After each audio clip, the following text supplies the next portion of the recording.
C'est qui la courgette? C'est moi. C'est lui? Pourquoi c'est toi? Pourquoi la courgette, on dit pourtant. C'est la metteur en scène. C'est Garland le martelot? Alors on dit Garland. Garland. Ah bah excuse-moi, je connaissais pas ce prénom. On peut pas tout savoir. Il vient d'où ce prénom? De Bretagne. C'est ce que je me suis dit. J'ai pas voyagé assez dans ma vie. Et à côté de moi, de l'autre côté, j'ai pas une actrice ni une comédienne, enfin peut-être que si. Si, je suis aussi comédienne. Mais qui est surtout la metteur en scène. Comment on dit la metteur? Metteuse en scène. On dit la metteuse. Oui, moi je dis metteuse. Mais les deux se disent, mais moi je dis metteuse. Et elle s'appelle Pamela, dont on a déjà parlé ensemble, Ravassar. Et donc le projet s'appelle Courgette. Alors d'où vient ce projet? Qui peut répondre de vous deux? Alors, ce projet est une idée soufflée par ma fille, par notre fille, qui pendant le confinement m'a entendu lire des histoires, notamment de l'histoire de Courgette. Et elle m'a dit que ce serait une super idée si j'adaptais cette histoire pour le théâtre. Et donc j'ai réfléchi et j'ai trouvé effectivement que c'était une très bonne idée, donc j'ai décidé de monter le spectacle. Mais qui a écrit L'adaptation, c'est donc Garland et moi qui avons fait l'adaptation du roman de Gilles Paris, Autobiographie d'une courgette. Un roman qui est sorti quand?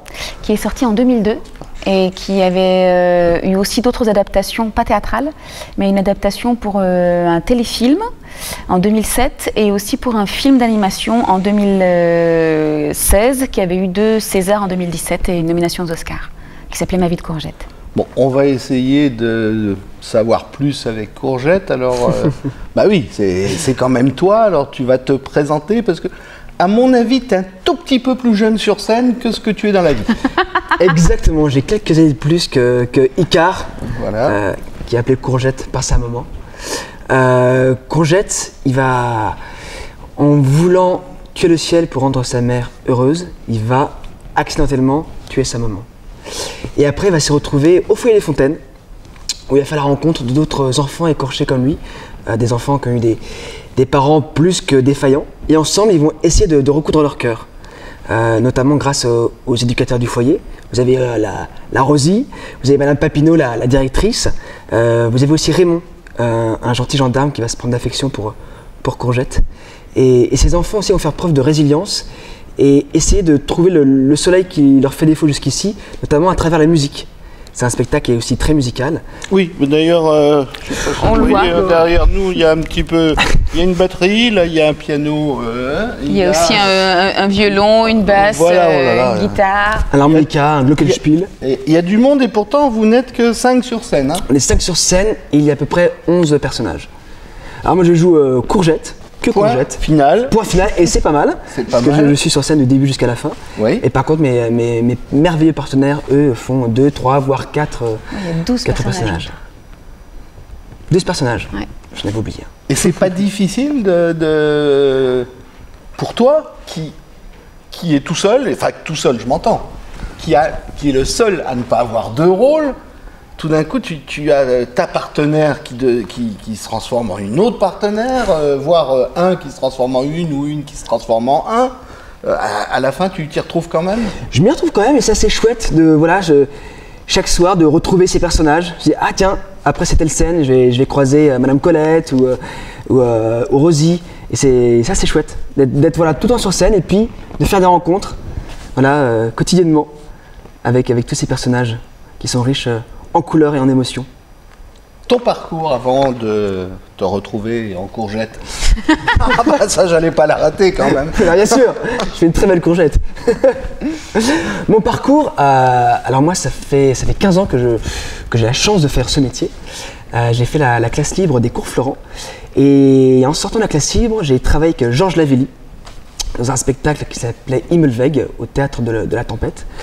Et puis après, s'enchaîner d'autres spectacles, avec notamment Jacques Lassalle à la Comédie Française.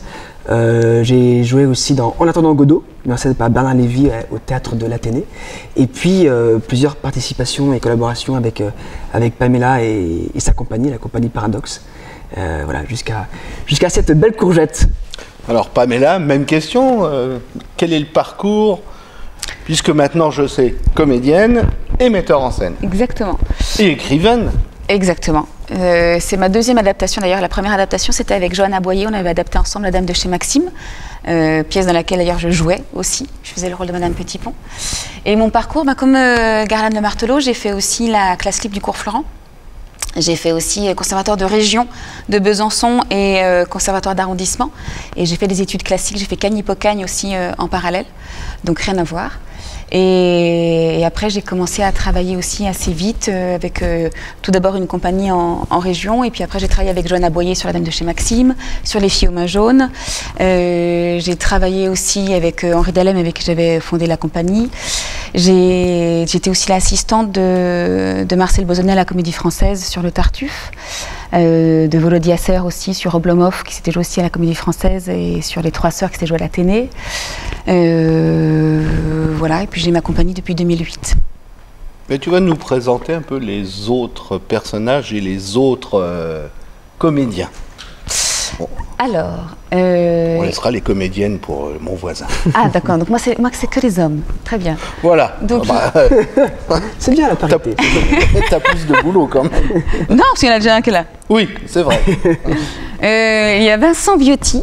Vincent Viotti que j'ai découvert en tant que partenaire de scène d'abord, parce que je jouais avec lui dans La Dame de chez Maxime. Et que j'ai retrouvé après dans ma précédente mise en scène qui s'appelle 65 Miles, où il jouait aussi. Et c'est lui qui interprète le rôle de Raymond. Raymond qui est le gendarme. Gentil. Le gentil gendarme et qui va se prendre d'amitié pour Courgette et qui va se rendre compte peu à peu qu'il n'y a pas que le cœur des enfants qui a besoin d'être recousu. Et il interprète aussi un autre rôle qui n'a rien à voir, qui est le rôle de Balthazar, qui est le moniteur de ski, qui va essayer de faire apprendre le ski aux enfants. C'est un petit peu compliqué. Ils sont pas bronzés, mais ils vont faire du ski. Exactement. Voilà. Sur une scène de théâtre. Sur une scène de théâtre, bien entendu, sans neige. Enfin, de la fausse. Voilà. Il y a un petit peu de neige. Voilà. Et puis l'autre comédien, c'est Florian Chocard, qui lui il a fait le TNS à Strasbourg. Et je l'ai rencontré aussi sur La Dame de chez Maxime. Il a joué aussi avec Justine Henneman dans La Discrète Amoureuse. D'ailleurs, il avait été nommé au Molière pour ce rôle-là. Et puis, il est batteur de profession également. Et il joue le rôle de Simon, qui est le pendant négatif, on va dire, de Courgette. Et tous les deux se lient fortement d'amitié. Et puis il interprète aussi le rôle de Madame Papineau, qui est la directrice de l'établissement des Fontaines. Et il joue aussi le rôle de Kevin, qui est un personnage qu'on découvre dans la fête foraine.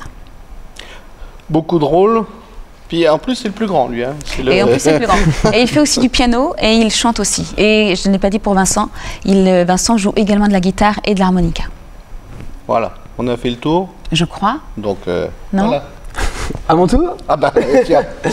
Alors, chez les filles, nous avons Vanessa Caillol, qui joue la merveilleuse Camille. Elle joue aussi Rosie, l'éducatrice du foyer.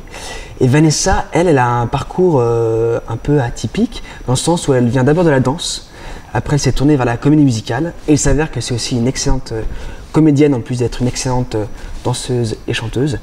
Et après, elle est arrivée sur le théâtre, elle a notamment joué dans Le Porteur d'Histoire, pendant 8-9 ans, je crois. Oui, ça continue d'ailleurs, toujours. Non, ça y est, ils ont fait la dernière cet été. Oh, bah ils m'ont pas appelé pour me le dire. Les coquins. Oui, enfin la dernière jusqu'à nouvel ordre. Oui, bien sûr. Toujours ça, la dernière. Bon. Et son rôle, c'est là le plus important. Son rôle, comme je l'ai évoqué, Camille qui va être l'amoureuse de Courgette. Ah, je savais bien qu'il y avait quelque chose une petite histoire d'amour. Ouais. Ils ont un coup de foudre l'un l'autre. Et ils vont se faire beaucoup de bien à leur cœur. Ensemble, et l'instrument pour Camille? Alors Camille, elle joue de la basse, elle joue du violon et elle chante. Bon, il en manque encore. Il en manque une. Lola Roskis Gingembre. Alors notre Lola, elle joue Ahmed, le petit Ahmed, un des enfants du foyer. Elle fait Madame Colette, la psychologue du foyer. Elle joue qui aussi? Elle joue Victor. Victor, le fils de fils de Raymond. Et elle joue aussi la tante, la sorcière, la tante de Camille. Oui, celle qui est la moins sympathique. La moins sympathique. De tous les personnages, c'est... voilà. La méchante. Je dirais pas que j'ai vu la pièce, hein, parce que bon... Il y a toujours une méchante. Maintenant, ça fait... Bon, et elle fait du piano. Jours. Voilà, ça fait juste quelques jours.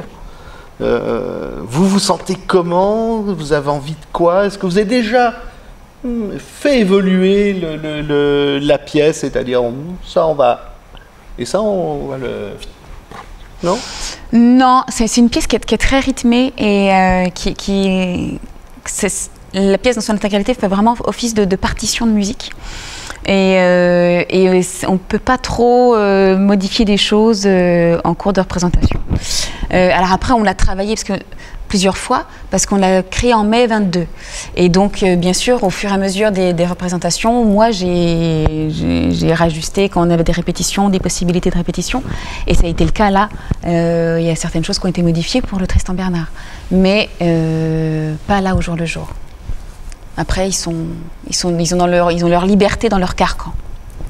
De toutes les représentations, est-ce qu'il y a quelque chose qui vous a marqué l'un et l'autre? C'est-à-dire un moment où vous dites « Oh, ce moment-là, je l'oublierai jamais ». Alors pour ma part, oui. On jouait à Montargis. Et il y a un petit enfant qui avait 10 ans qui, à la fin de la représentation, vient me voir et avec la banane, le sourire aux lèvres. J'oublierai jamais son regard et son sourire. Et il n'arrêtait pas de dire le texte que c'est beau. Puis je me dis, un gamin de 10 ans qui parle du texte, c'est quand même tellement rare. Oui. Et il n'arrêtait pas. Il a dit peut-être 4-5 fois, il s'en va. Et la dame qui était avec lui me dit, il est très touché parce que ce matin, il était au tribunal. Ses parents sont morts le mois dernier. Et il était au tribunal pour savoir où il allait aller après. Et donc, en fait, ça lui parlait tellement qu'il avait trouvé un écho positif dans son malheur immense. Et ça, c'était très, très, très, très touchant. J'imagine aisément. La parole est à monsieur. Je dirais aussi le même souvenir. Après, il y en a tellement. C'est vrai que c'est un spectacle qui va vraiment toucher au cœur des gens. Là, à un endroit où ils n'ont pas forcément l'habitude d'être touchés au théâtre. Et du coup, ils se laissent aller dans une émotion qui va les surprendre. Et à la sortie, souvent, on a des retours aussi bien de jeunes de 15-18 ans comme des personnes de 60-70 ans qui viennent nous voir en larmes en disant merci pour ce spectacle. Ça m'a fait un bien fou, ça m'a touché. Et on sent effectivement que sans rentrer dans le détail de leur histoire, ça a fait écho chez eux à quelque chose d'essentiel. Et voilà, quand on fait ce métier pour essayer d'apporter quelque chose, et on sent qu'avec ce spectacle, on apporte quelque chose, on touche au cœur, et ça c'est important pour nous. Cet été, on s'est rencontrés au Festival d'Avignon des éducateurs, des assistantes sociales qui nous ont dit « Merci, on est à cause de l'administration qui est difficile, on a de moins en moins de rapports avec ces enfants-là des foyers, et grâce à votre spectacle, on se rend compte à quel point on peut leur faire du bien. » Est-ce que vous avez montré le spectacle justement dans un de ces foyers? Est-ce que vous l'avez monté ou est-ce que vous avez l'intention au Tristan Bernard d'inviter je ne sais pas si ça s'appelle des associations? Mais on aimerait bien, on l'a joué à Auxerre devant...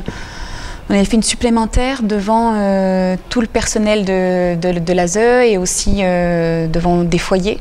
Et c'était très, très, très, très émouvant et très touchant de jouer dans ce cadre-là. Et puis aussi, sur certaines représentations scolaires, il y a eu des foyers qui se sont adjoints aussi. Donc on a pu aussi échanger comme ça avec les enfants. Et pour nous, c'est important parce qu'on fait aussi ce métier-là pour ça, pour parler avec les gens, pour aller à la rencontre. Et quand on fait une pièce qui parle de ça, c'est beau de pouvoir parler avec ces enfants qui sont directement concernés. Ou les adultes qui ont traversé ça. Ça aussi, c'est très, très touchant. Et ils ont un moyen de vous contacter pour assister, pour voir la pièce ou pour parler avec vous? Ah ben, il faut soit contacter le théâtre Tristan Bernard, soit la compagnie Paradoxe. Et il n'y a aucun problème pour qu'on puisse envisager des choses. Je vous demande pas un téléphone ni une adresse, simplement il y a les sites. La compagnie Paradoxe, c'est Paris, c'est Luxeuil, Auxerre. Elle est en Bourgogne-Franche-Comté, elle est basée à Besançon exactement. Voilà, donc déjà, si vous cherchez sur Internet, à mon avis, vous devriez trouver. Oui. Voilà. Maintenant, qu'est-ce qu'on peut vous souhaiter à tous les deux? Merde. Un joli succès. Non, je sens rien. Non, oui, un joli succès et puis de toucher les gens. Oui. Au-delà du succès, on souhaite un succès pour effectivement que la salle soit remplie pour toucher le plus de monde possible. C'est un spectacle qui nous tient vraiment à cœur pour plein de raisons et pour les sujets qu'évoque cette pièce-là. Et voilà, on a envie qu'elle soit entendue. Bah, j'avoue, j'étais dans la salle à la première représentation parisienne, sauf erreur de ma part, et que j'étais très touché. Mais comme j'ai pas l'habitude d'aller voir les comédiens juste après, parce que ça, je trouve que moi je peux pas. J'aime bien garder ça pour moi, ça mûrit, je passe la nuit dessus, et le lendemain, bah, j'en parle à la personne qui est mon contact et je lui dis c'est bien. Mais à la sortie, oui, inutile de me demander, je répondrai toujours. Vous avez vu la réponse, elle est claire. Elle est très claire. Hein, voilà. On a tout compris. Vous avez tout compris? J'ai tout compris. Bon, bah moi je vous ai compris tous les deux. Courgette, c'est au théâtre Tristan Bernard, alors, le mardi, mercredi à 20h, le vendredi à 19h et le samedi à 17h et 20h30. Et l'adresse du théâtre Tristan Bernard? Rue du Desrochers 64 rue du Rocher. 64 rue du Rocher, à Paris, Voilà. 8e. Bon. Et vous, je crois que vous essayez de rencontrer les gens à la sortie? On adore ça. Voilà. Ah oui, Oui. si les gens veulent rester, c'est avec grand plaisir. Voilà. Souvent à la fin, on dit voilà, n'hésitez pas à rester si vous voulez échanger autour du spectacle. On aime parler avec les gens, vraiment. Eh bien écoutez, c'est parfait. Et tous les deux ou toute la troupe?